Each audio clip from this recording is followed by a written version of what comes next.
தமிழ் மொழிபெயர்ப்பு சுருக்கமாகவும் இயல்பாகவும். அல்லாஹ் உங்கள் வீட்டிற்குள் ஒரு கரப்பான் பூச்சியை அனுமதித்தால் அதிலும் ஒரு பாடமும் செய்தியும் இருக்கலாம். முஃப்தி மேன்க் அல்ஹம்துலில்லாஹ். என் அன்பான சகோதரர்களே, சகோதரிகளே, ஒரு வித்தியாசமான கேள்வியை உங்களிடம் கேட்கிறேன். ஒரு கரப்பான் பூச்சி உங்கள் வீட்டிற்குள் வந்தது வெறும் தற்செயலா, அல்லது அது உங்கள் வாழ்க்கையைப் பற்றி சிந்திக்க வைக்கும் ஒரு வாய்ப்பா? இது மூட நம்பிக்கை அல்ல. கரப்பான் பூச்சிக்கு எந்த ஆன்மீக சக்தியும் இல்லை, ஆனால் அது நமக்கு ஒரு முக்கியமான நினைவூட்டலாக இருக்கலாம். கரப்பான் பூச்சிகள் இருண்ட, புறக்கணிக்கப்பட்ட, சுத்தம் செய்யப்படாத இடங்களில் வாழ்கின்றன. அதுபோல நம் இதயத்தில் கவனிக்கப்படாத பாவங்கள், கெட்ட பழக்கங்கள், தீர்க்கப்படாத கோபங்கள், மறைக்கப்பட்ட குறைகள் வளர்கின்றன. ஒரு கரப்பான் பூச்சி வீட்டில் தோன்றும்போது நாம் உடனே அதை அகற்ற முயற்சிக்கிறோம்.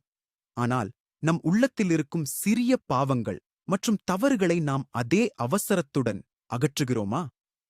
அல்லாஹ் கூறுகிறான், மனிதன் தன்னுள் உள்ளதை மாற்றாதவரை அல்லாஹ் அவனுடைய நிலையை மாற்ற மாட்டான். அதனால் எதிர்பாராத ஒரு சம்பவம் நடந்தால் அதை ஒரு சிந்தனைக்கான வாய்ப்பாக எடுத்துக்கொள்ள வேண்டும். நான் எந்த கெட்ட பழக்கத்தை புறக்கணித்து வருகிறேன்? எந்த பாவத்திற்காக தப்பா செய்யாமல் இருக்கிறேன்? என் இதயத்தில் எந்த இருள் வளர்ந்து கொண்டிருக்கிறது?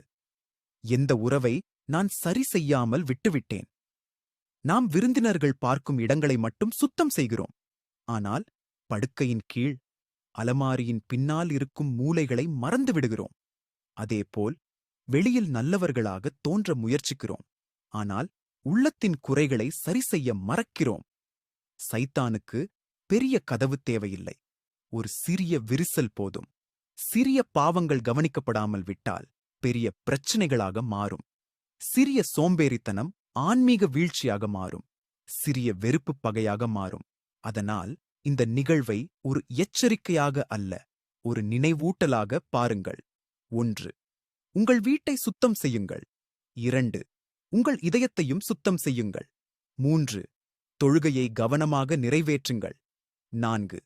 குரானை வீட்டில் ஓதுங்கள், குறிப்பாக சூர்ஹ் அல் பகரா. 5.